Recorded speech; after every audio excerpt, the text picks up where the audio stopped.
Hi, thanks for being here. This is part A of learning to paint with acrylic on the Open to Your Creative Nature lessons. So the first thing I want to talk to you about today is paint and say I appreciate you being here. It's not always easy to try to learn something new, so I'm happy to help you. Let's get some paint lined out. I recommend the brand Golden because they're really consistent. They use high quality pigments, and when you're learning something new, you might be tempted to try to buy cheaper paint. And I want to encourage you not to do that because it makes it a little more difficult.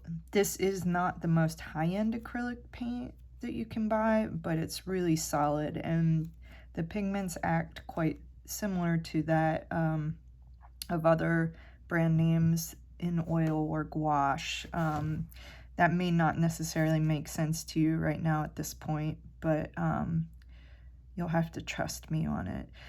Some other brands that you'll see in the store are Blick, Utrecht, Liquitex. You can even go to a store like Michael's and buy Martha Stewart paints. Any kind of water-based acrylic paint can be mixed with these if you already have it, as long as it's water-based and acrylic. So it's okay to use up paint that you already have, but what I want to encourage you to do is to buy these the next time you go to the store. And I do buy the little bit larger tubes. It's these are 5-ounce tubes. You can also buy them in, I believe, 2.5 ounces. One nice thing about Golden paints is you can see this little strip across here. This is the color. This is actual paint from in the tube, and it shows you how transparent the paint is. So you can see how, for example, cadmium yellow is more transparent than a burnt umber.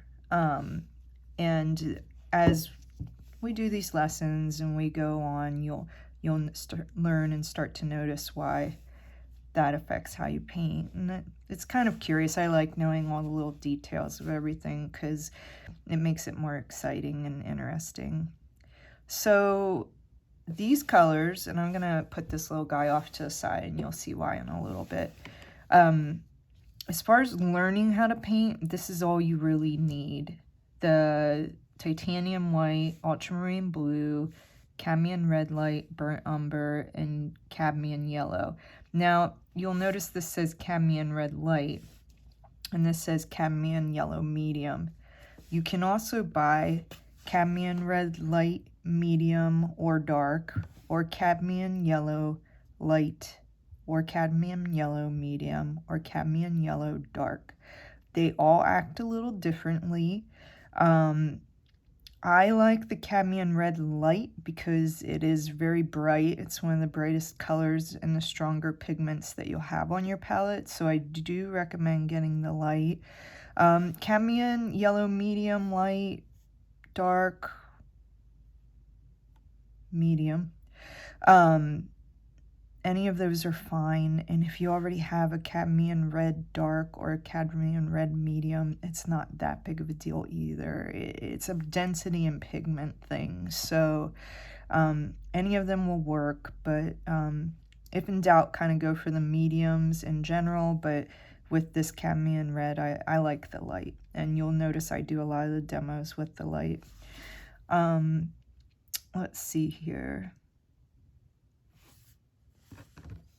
All we're going to use today for part B of this lesson is going to be ultramarine blue and burnt umber. You will probably use the most for a while of titanium white, ultramarine blue, and burnt umber. I'm going to talk a little bit more about the cadmiums right now because they are more complicated, but as we move on to part B of the lesson, we'll be focusing on primarily these two colors right here, and then shortly after on the second lesson with titanium white. But I'm going to put these off to the side for a minute. Cadmium pigments are known to be carcinogenic. So you do want to try to not get them on your hands. A lot of people wear gloves when they paint. I am not able to get myself into the habit of that, and I do get paint on my hands, and I wash my hands often while I'm painting to try and make sure like I'm not, you know, walking around letting it just soak in. I wouldn't recommend buying the replacement type they made for safety. Once again, it's just inferior pigments. So what I want to point out here is this is cadmium yellow hue, cadmium yellow medium hue. This is CP cadmium yellow medium. If you're at the store, it's kind of difficult when, especially if you're like not really slowing down, not to buy this by accident. This is okay for like a few of these beginning exercises, but pretty shortly here we're going to get into color mixing, and you're not going to want to be using this. As soon as I start mixing it with other colors, I have a lot of problems where it goes really brown, green, sort of these off camouflage colors. So you want to avoid buying that type of hue at the store. And the hue generally is after a cadmium yellow or a cadmium red. The price point will be less. And the reason that they make these is because they're cheaper. It's like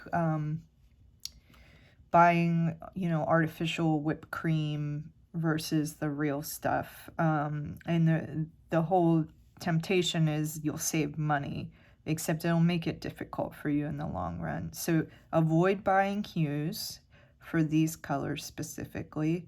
And what you want to look for, sometimes it says CP in front, and sometimes it just says, you know, cadmium red light, cadmium yellow medium. But CP stands for clinically pure. So that's also a positive. That's not a negative thing to avoid. So if you see the CP, that's just telling you, yeah, this is the real stuff and this is what you want to buy. You can look at the back of your paints, and what you'll see is like PY35 CP, PR108, PB29. These are just little notations about what's in the paint that helps. After a while, you'll start learning like that means, oh, it's a true pigment, versus sometimes you'll look at a label for paint and it'll have 5 little numbers on there. That means it's highly mixed, and I usually avoid those. When you go to the store and you see rows and rows of paint, like 120 different tubes of paint, what's really going on is there's about 12 primary pigments that are being used to mix all those different types of paint. And instead of having you spend the money to buy all that paint that's already mixed by machine and generally kind of inferior, I like to get you started with some real basic pigments so that you learn how to mix your own paint. I'm going to put these off to the side for now. That's all you need to remember about paint for the moment. And you can feel free to email me questions too if something's coming up for you in this. So you're also going to notice that I didn't have you buy any black. That's because today we're going to mix ultramarine blue and burnt umber to make black, and we're going to do that at the very end of this lesson after I talk about some more materials. This is a lesson that's really about like, these are your materials and this is why I want you to have this. I talk more during these beginning lessons than I do later on, so we're going to have like a double installment for this, a part 1 and a part 2. So keep in mind for later, and I'll keep reminding you about it. Burnt umber and ultramarine blue basically make a charcoal black when they're mixed together. So we're going to use this instead of buying black tubes of paint. The main reason I do this is because black mixed with these is just better for shading when we get into color mixing on lesson 3, 4, 5, 6. That'll become more apparent. If we were painting a model and she was wearing black clothing that's you know, got a manufactured dye on it, then black paint is perfect for a manufactured dye. Black paint in a tube is not perfect for creating an organic color palette, and since we're primarily going to be painting organic subject matter, still lifes, don't buy black paint right now. That's the basic bottom line about that. As far as your white paint, titanium white, you're going to be at the store and you're going to see other types of white. Primarily zinc white's one. I don't have a tube of zinc white here right now to show you, but if you looked at the zinc white across here, you'd see it's way more transparent. So for these exercises and the tinting that we're going to do with this, we're going to need the titanium white right in the tube. So that'll be the basic for you. You need titanium white, burnt umber, ultramarine blue, cadmium red, and cadmium yellow. It's 3 primaries. When you need an orange, you'll mix the red and yellow together. When you need a purple, you'll mix the blue and red together. And when you need a green, you'll mix the blue and yellow together. This is just going to be the very basics. You know, we're not going to get into all the different types of yellows, all the different types of reds, and all the different types of blues. We're going to get a whole lot of range in the first 3 to 6 lessons just with these colors. I'm going to put the paint to the side. I'm going to talk to you about brushes now.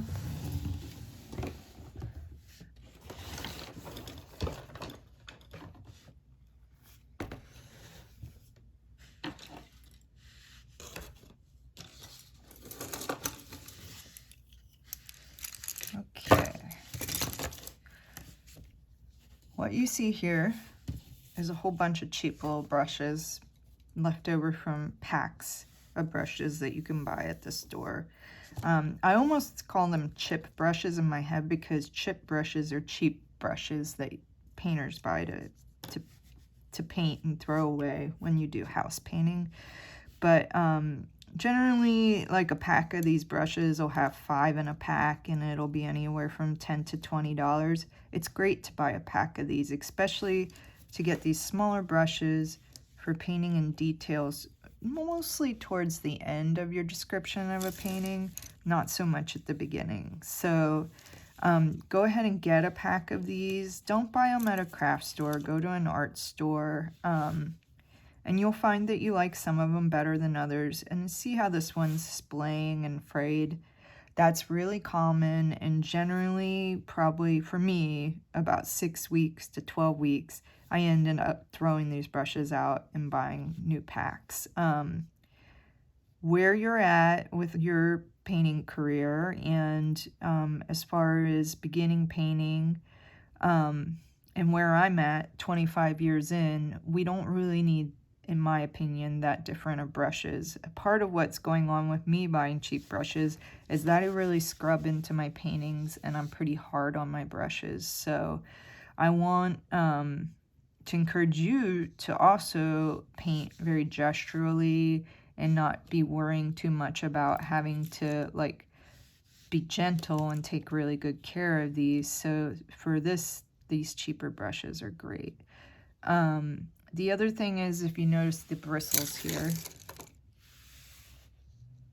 when you see a brown brush like this, they're called Sable. This is an imitation sable. Real sable is made out of the tail of an ermine or some kind of animal fur generally. And so that would just not be realistic for us to be purchasing brushes like that, particularly for acrylic paint, which is sort of drying. So when you're going to want some soft, bristled Sable brushes from the cheaper packs. This one's nice. This is a round brush. You can see the texture on there. I'll put these to the side. The other type of brushes that I recommend are white Sable. And so you can see these are discolored. That's really common. You can kind of use some dish soap to try to get that out, but Mostly I don't worry about it. I rinse them out well when I'm done, and you know, some of them kind of sticks around the extra color on it. And these are very fine, and I like them for also midpoint and finishing paintings, but not so much for starting my paintings. And I'll talk about these throughout the demo. Also the shapes and the style of brushes. See, this one wasn't properly cleaned out, and you can see how there's paint stuck in there. Still a pretty useful brush, but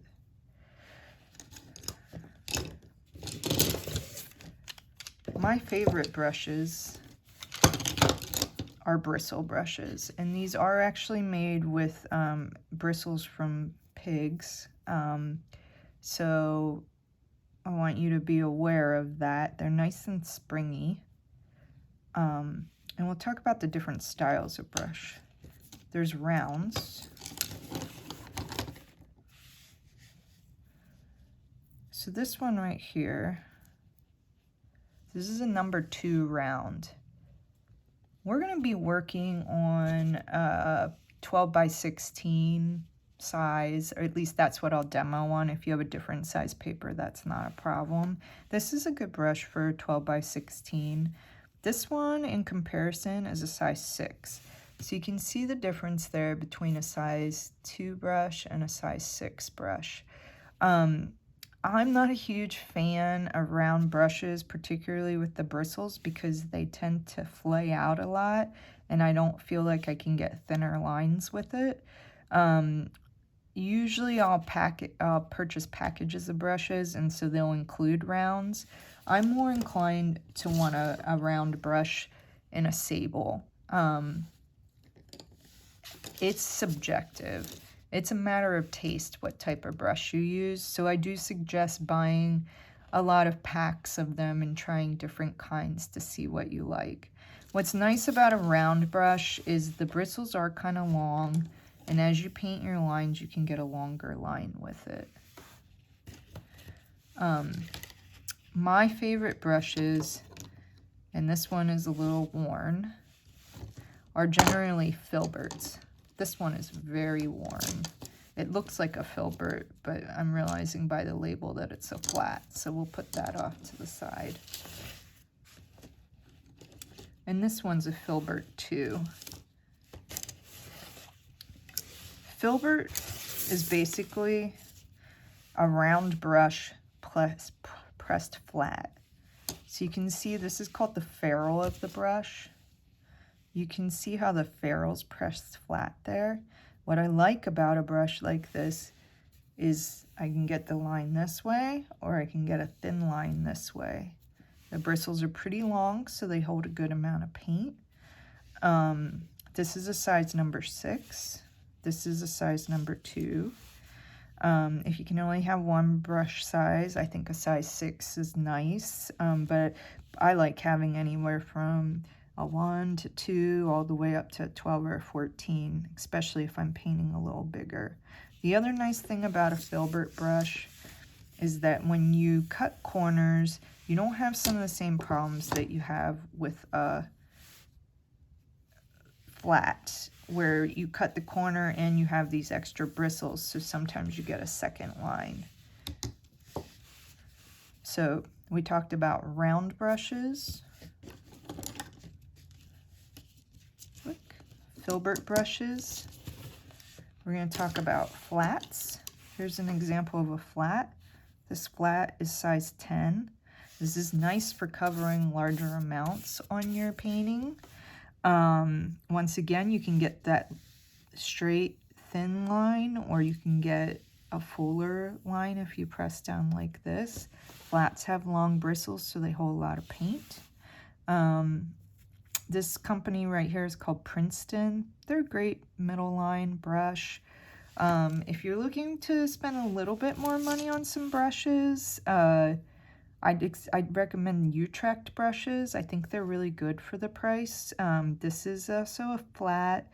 The bristles are a little shorter on it, but nice texture. I've had this brush for a while. These two little brushes couldn't even tell. This one's size 6. I can barely see it because of all the paint on there. See, and it's worn down quite a bit. And even the ferrule's like rusted through on this. I bet I've had this brush for like, I don't know, 15 years, maybe 10, maybe 5 even, because I'm hard on my brushes. But you can see how from painting it's worn down the brush on the side. That's a good thing. This brush works really well for me and I'm quite happy with it. So don't be worried if they're starting to look pretty ragged. You can still use them. So these brushes are both called Brights. The difference between a flat and a bright is that the brights just, their bristles are shorter. Probably this brush right here started looking out just about like this one, and then slowly over time I wore it down. So when you think about what you would use a bright for, think about Impressionist painters like Monet painting the haystack paintings, putting little dabs of color on there. This isn't necessarily a brush that you would start a painting with, although I certainly have. Sometimes I'm just in a mood and I'm grabbing paint brushes and making whatever. I'm not going to be sitting there fussing about, am I starting with a bright or a flat? But something to be aware of is if you are starting to paint and you notice that you paint with a lot of small choppy lines, it may mean that you need to try to use a flat brush that has longer bristles versus a bright, which is nice for adding smaller amounts of color. You do not have to memorize this, and whether you know it or not is not going to make you a better painter, but it is curious and I think it's worth talking about. So we talked about the flat brushes, the brights, filberts, and rounds. That's all you really need. And as far as acrylic painting, you can use brushes that are meant for oil, acrylic, or watercolor. You never want to use a brush that's been used in oil paint and then take it and use it in acrylic. So I want to warn you against doing that. But otherwise, if you're buying brushes in the store, you can even use craft brushes, although I feel like craft brushes tend to splay out, so I would avoid that too. So that's that on brushes. The only other thing I'll quickly say is that when you have a water jar and it's got water in it and you're, painting on your painting, you don't want to toss your brush in the water jar and just let it soak there in the water. That water getting pushed up into the ferrule of the brush will ruin your brushes faster. They'll pop off the wooden handles. So what you want to do is like put your brush in the water, clean it off in there, and have a rag on the side where you can kind of wipe off the excess paint and water, and then set them off to the side. At the end of the day, go over the sink. If you have to, use a little dish soap. If you can get away with not using soap, or if you actually went to the store and bought some brush soap, that's even better. You can kind of put a little soap in the palm of your hand and wipe your brushes off like that. If there's paint pushed up into the ferrule of the brush, you can see there's a little bit of paint in this one. It's dried in there. Then you want to, take your fingernail and try to get some of that out. If you don't get it all, that's no problem. They're still going to work great.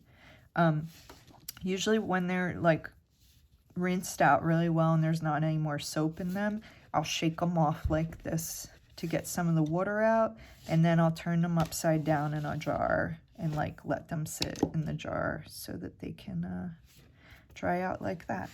So it's about brushes. Painting surfaces and what to paint on. On the list that you have for materials, or if you're listening today and you never saw a materials list, what I would recommend, I think one of the simplest solutions, especially when you're a student starting out, is just to buy a canvas pad tablet. This is an example of a Blick Studio canvas pad tablet. The size of this isn't in the frame here, but it's 12 by 16. Come in all different kinds of sizes, 18 by 24, 24 by 36, or even smaller. Usually there's like 12 sheets in a pack, maybe 10. And one side has a gessoed, it's a factory gessoed layer, and the other side's a little softer and more fabric-y. So what you're gonna wanna notice when you open up this tablet is you might even wanna go through with a pencil and mark these. You know, put like a little F in pencil over here so that you always are painting on the front of the page. If you accidentally paint on the back of the page, it's very spongy and you're gonna have problems and feel a little emotional, like, why isn't my painting working for me? So just note that when you're tearing this out of the tablet and taping it onto a drawing board, that you wanna be sure that the gessoed side is the side up, and it is confusing. It happens with a lot of students that they get one side or the other mixed up, and I've done it myself. So what's nice about canvas paper is that you can do exercises on it, and then after you're finished with the course, you can take gesso and gesso over those exercises and reuse it. It's not great long term if you're going to be framing a lot of work or giving work away as gifts. It would mean that you would have to take this paper and mount it with wheat paste or glue or gel medium onto another board for framing, and that can be a little bit of a hassle. So if you are looking to do artist quality work that you'll be selling, this isn't ideal, but as student work, this is really perfect. And it's not that you can't make a piece on one of these and frame it or sell it, because I certainly have. It's just not my preference. So here's one kind. This was the Blick Studio, which I recommend. There's another brand called Strathmore. I don't recommend that. It tends to be a little more plasticky and not work as well. And then this one is called Frederick's, and that's very similar. You can see there's already a painting on this one. The texture is a little different than Blick, but not notable. And yeah, that's canvas paper. If you're wanting to save money, or you already have some surfaces that you want to repaint or gesso, here's an example of an underpainting that a student did. It's just a quick study of a pair, very thin paint. But what you can see in the background is that this is a gessoed piece of cardboard. If you get boxes from Amazon or you order things online and you want to cut those boxes up and gesso them to use for your exercises, that's certainly okay. You know, this one even has a little bit of a, I don't care about that. What's most important is that you're just painting. So there is ways to do it more cheaply than going out and buying a canvas tablet. So gesso comes in all different shapes and sizes. I'm not so fussy about what kind of gesso you buy as I would be for paint pigments. So this is Liquitex gesso right here. It's a half-gallon container. That would be totally fine to use. You could also probably buy a pint container. Anything smaller than that's such a minimal amount of gesso, and it's odd that the price almost goes up as you go smaller, so it's cheaper to buy more at a time.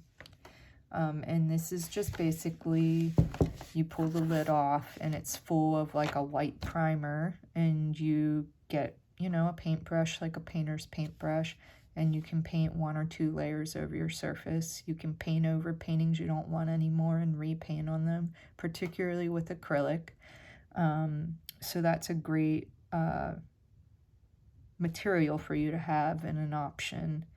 If you don't want to bother with the mess of that, of laying papers out, priming them, repainting them, then just buy the canvas paper tablet. But this is an option.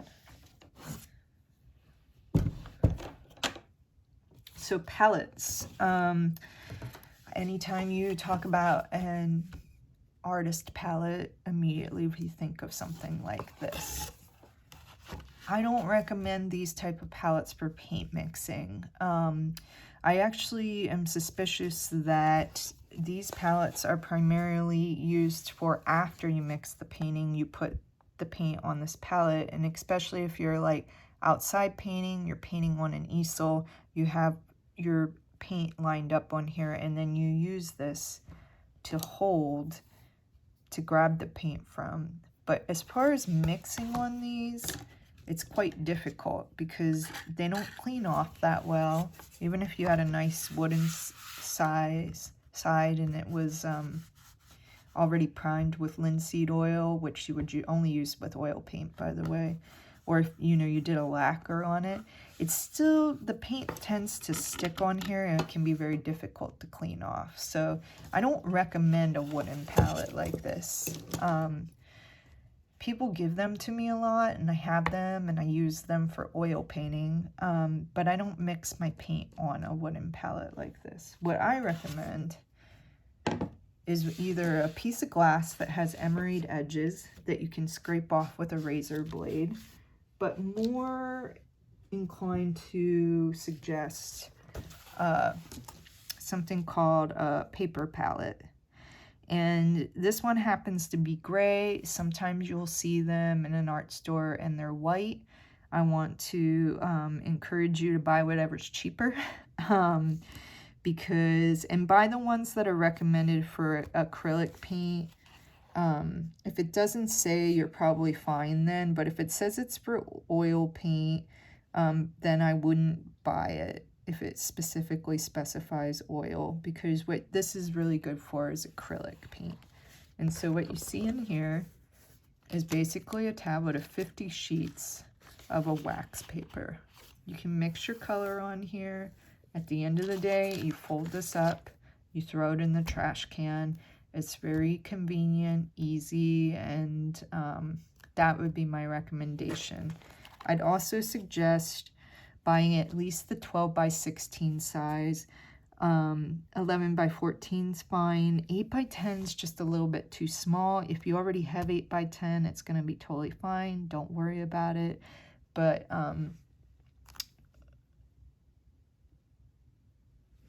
I would recommend that you get this. I was just looking at the time, how long I'd been talking. So I think we're coming to the end of this materials lesson. I'm going to talk about a few more things.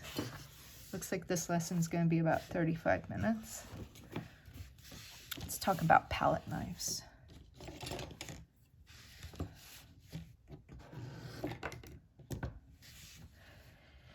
When you buy a palette knife, you want to have a trowel edge on here.